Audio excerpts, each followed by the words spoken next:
नमस्कार. आजच्या Maharashtra industry dialogue घडूया उद्याचं भविष्य या समिटमध्ये उपस्थित महामहिम राज्यपाल CP राधाकृष्णनजी,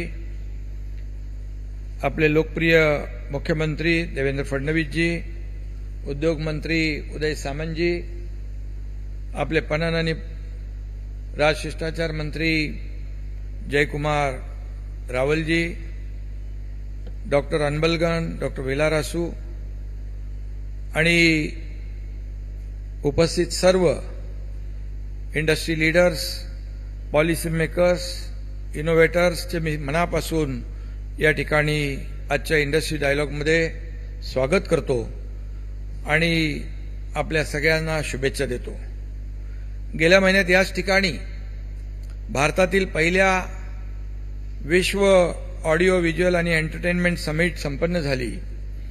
देशाचे लोकप्रिय प्रधानमंत्री नरेंद्र मोदीजी यांनी चित्रपट, संगीत, गेमिंग, ॲनिमेशन आणि मनोरंजन क्षेत्रातील मुंबईचं महत्त्व जागतिक व्यासपीठावर अधोरेखित केलं. खरं म्हणजे हीच तर महाराष्ट्राची खऱ्या अर्थाने ताकद आहे.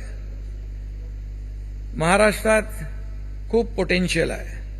महाराष्ट्र हा फक्त भारताची आर्थिक राजधानी नाही, तर देशाला औद्योगिक प्रेरणा देणारं राज्य आहे. देशभरातून लोक आलेत म्हणून थोड़ा हिंदी बोलतो. मैं जब मुख्यमंत्री था तब अभी इसका उल्लेख हमारे उद्योग मंत्री जी ने किया.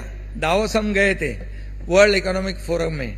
वहाँ सभी इन्वेस्टर जो थे बहुत ही उत्सुक थे. अच्छा रिस्पांस मिला और महाराष्ट्र में निवेश करने के लिए सभी लोगों ने रिस्पॉन्ड भी किया.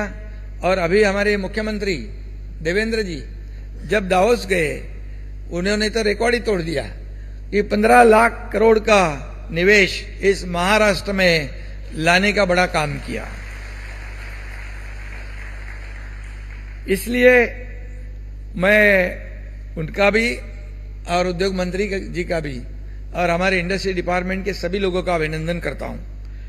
पिछले 3 साल में महाराष्ट्र के निवेश के रिकॉर्ड MOU हुए और सिर्फ MOU नहीं बल्कि उनके कन्वर्जन में भी महाराष्ट्र देश में नंबर 1 रहा है, जिसका जिक्र अभी उद्योग मंत्री जी ने कहा है. महाराष्ट्र में निवेश करके उद्योग शुरू करना अब आसान हुआ है क्योंकि महाराष्ट्र में अच्छा इंफ्रास्ट्रक्चर है, अच्छी कनेक्टिविटी है, स्किल्ड मैन पावर है और अभी फटाफट सब होता है, पहले जैसा नहीं है. सिंगल विंडो क्लियरेंस है. फास्ट कुछ भी शिकायत आती है तो खुद मुख्यमंत्री जी एड्रेस करते हैं. हमारे पास कोई आता है तो हम खुद उसमें ध्यान देते हैं. उद्योग मंत्री भी 24/7 काम करते हैं.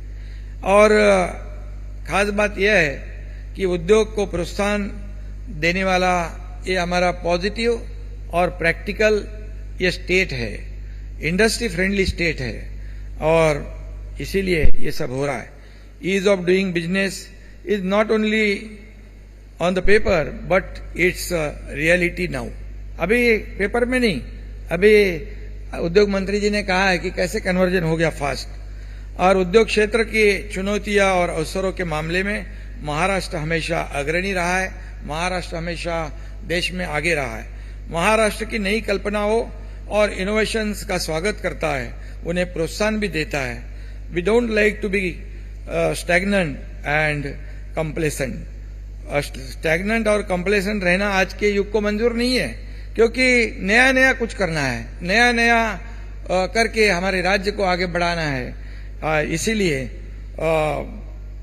इस हकीकत के साथ तालमेल बिठाने के लिए सभी को तेजी से दौड़ना पड़ता है, जैसे आज का जमाना है. और इसलिए महाराष्ट्र भी उसे पीछे नहीं रहना चाहिए. महाराष्ट्र इंडस्ट्री डायलॉग का उद्घाटन यहाँ पर हुआ है. मुझे अगले 5 साल में राज्य का औद्योगिक ग्राफ ऊंचा उठता दिख रहा है. हमारे मुख्यमंत्री जी के मार्गदर्शन पर हमारी टीम जो है पूरी तरह सक्षमता से काम कर रही है और महाराष्ट्र को सक्षम और विकसित राज्य बनाना चाहते हैं। यह औद्योगिक संवाद में राज्य में नई औद्योगिक क्रांति को दिशा देगा, ये मुझे विश्वास है। देश को स्वतंत्रता दिलाने के लिए जो आंदोलन पूरे देश में चला, जो चेतना जागी, उसमें भी महाराष्ट्र सबसे आगे था, ये भी मैं यहाँ पर कहना चाहता हूँ। कपड़ा मिलों, सहकारी चीनी कारखानों से शुरुआत कर महाराष्ट्र ने औद्योगिक क्षेत्र में देश का नेतृत्व किया। आज भी टेक्सटाइल, चीनी, मैन्युफैक्चरिंग, फूड प्रोसेसिंग हमारी बेसिक स्ट्रेंथ है। पुणे, मुंबई, नासिक में फार्मा और बायोटेक, आईटी और एग्रो इंडस्ट्रीज का विकास तेजी से हो रहा है। विदर्भ, मराठवाड़ा, कोंकण, पश्चिम महाराष्ट्र में हर जगह बड़े पैमाने पर इंडस्ट्रियल एक्टिविटी चल रही है। पुणे, छत्रपति संभाजी नगर में ई व्हीकल का प्रोडक्शन बड़े माध्यम से हो रहा है। आने वाले समय में डिजिटल, आधुनिक और विश्व स्तरीय उत्पादन महाराष्ट्र में हो, इसके लिए हमारी सरकार ने कई कदम उठाए हैं। Semiconductors, electronics manufacturing, renewable energy, aerospace, defence जैसे नए क्षेत्रों में निवेश हो रहा है। डेटा सेंटर, स्मार्ट इंफ्रास्ट्रक्चर सुविधा और एमएसएमई के जरिए प्रोडक्शन और सर्विसेज भी बढ़ रही है। स्टार्टअप इकोसिस्टम को प्रोत्साहन दे रहे, AI, robotics, data science, green technology के लिए युवाओं को स्किल ट्रेनिंग दे रहे हैं। जिन 9 महत्वपूर्ण क्षेत्रों पर आज यहाँ पर चर्चा होगी, उन पर ही राज्य का औद्योगिक भविष्य जो है डिपेंड है। राज्य की औद्योगिक नीति में भी इसका प्रतिबिंब दिखाई पड़ता है। इसमें मुझे सबसे महत्वपूर्ण लगता है सेमीकंडक्टर निर्माण का उद्योग। इलेक्ट्रॉनिक्स उत्पादों का बाजार लगातार मार्केट बढ़ रहा है और इसलिए सेमीकंडक्टर चिप बहुत ही उसकी मांग है और बहुत ही उसका महत्व भी है। अभी हम चीन ये चिप्स ताइवान और दक्षिण कोरिया से इंपोर्ट कर रहे हैं। नवी मुंबई में सेमीकंडक्टर चिप निर्माण का प्रोजेक्ट शुरू हो रहा है। हम लोग गए थे, जब मैं, देवेंद्र जी, अजीत दादा सभी थे। ये प्रोजेक्ट भी गेम चेंजर साबित होगा। वस्त्रोद्योग, दवा निर्माण, फूड प्रोसेसिंग, वाहन उद्योग, डेटा सेंटर, ये मुझे हमारे राज्य के औद्योगिक तीर्थस्थल लगते हैं और इसीलिए इसको आगे बढ़ाने का काम हमारा इंडस्ट्री डिपार्टमेंट कर रहा है। जीसीसी यानी ग्लोबल कैपेबिलिटी सेंटर्स भारत के लिए रोजगार की खान बनने जा रहे हैं। वैश्विक स्तर पर देश को सूचना प्रौद्योगिकी और अनुसंधान की राजधानी बनाने का अवसर है। भारत के जीसीसी से दुनिया के 1700 प्रोजेक्ट का काम हो रहा है। अगले 5 साल में अभी उद्योग मंत्री जी ने कहा है कि और भी बढ़ोतरी इसमें होगी। मुंबई, पुणे, बेंगलोर, हैदराबाद में जीसीसी का हब बन रहा है। भारतीय अर्थव्यवस्था अर्थव्यवस्था में जीसीसी का बड़ा योगदान होगा। औद्योगिक वृद्धि में क्षेत्रीय संतुलन बनता है या नहीं, ये भी बहुत ही मुझे महत्वपूर्ण लगता है, क्योंकि अगर औद्योगिक वृद्धि सिर्फ मुंबई, पुणे, नासिक त्रिकोण तक सीमित रही तो ग्रामीण क्षेत्रों से अन्य जिलों से भी माइग्रेशन कम नहीं होगा और इसीलिए एक समान डेवलपमेंट करने की आवश्यकता है और उसी पर उद्योग क्षेत्र और हमारा राज्य काम कर रहा है। आर्थिक विकास और मानवीय जीवन को जोड़कर ही हम आर्थिक महाशक्ति बन सकते हैं। आर्थिक प्रगति के में मानवीय चेहरा होना चाहिए। हमारे लोकप्रिय प्रधानमंत्री नरेंद्र मोदी जी का कहना इसके लिए महत्वपूर्ण है और इस औद्योगिक संवाद से वह लक्ष्य निश्चित रूप से हासिल होगा, मुझे इसका विश्वास है। उद्योगों का विकास सिर्फ सरकार का काम नहीं, बल्कि बड़े उद्योग कंपनियां, आप जैसे लोग, शिक्षण संस्थाएं, नागरिकों का समन्वय इसमें महत्वपूर्ण है। मैं यह कहना चाहता हूं, पिछले 3 साल में मुंबई एमएमआर और महाराष्ट्र के हर शहर में कई इंफ्रास्ट्रक्चर के काम हुए। आपने देखा होगा coastal road, Atal Setu, metro, Mumbai Pune missing link भी कंप्लीट हो रही है।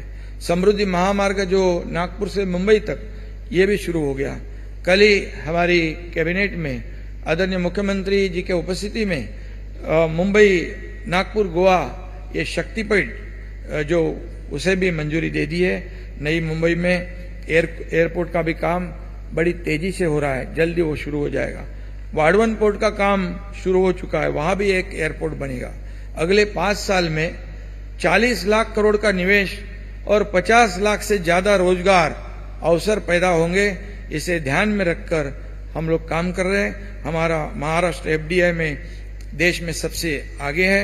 देश के कुल निवेश का 40% महाराष्ट्र में आया है। यह भी बहुत बड़ी अचीवमेंट है। 5 साल में आपको महाराष्ट्र का चेहरा बदला हुआ दिखेगा।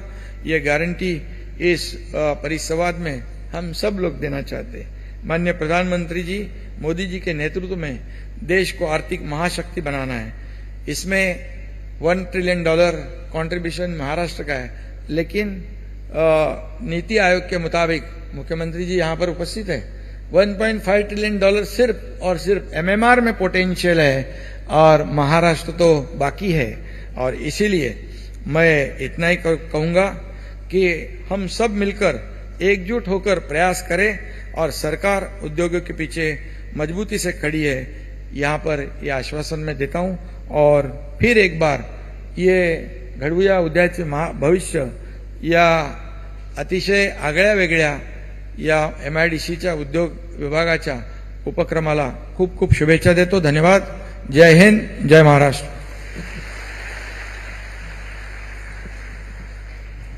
आपल्या प्रेरणादायी वक्तव्य